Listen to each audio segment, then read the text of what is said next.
हाय दोस्तों, मेरे चैनल में आप लोगों का बहुत बहुत स्वागत है। मैं आज आपके लिए भोजपुरी से एक नई अपडेट लेकर आ चुका हूं आपके सामने और ये अपडेट बहुत ख़तरनाक और दिल दहलाने देने वाली अपडेट हो सकती है आपके लिए।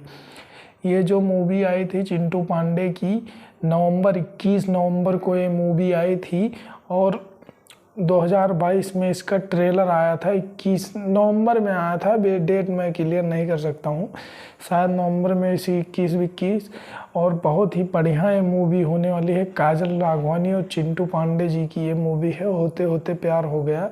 ये मूवी बहुत ही ज़बरदस्त है।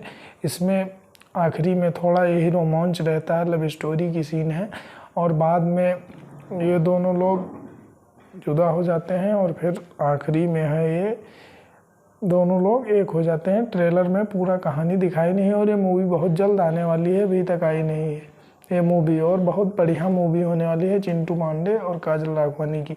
वीडियो अच्छा लगे हमारे चैनल को सब्सक्राइब करें और हमारे घंटी को बेल आइकन को जरूर। धन्यवाद।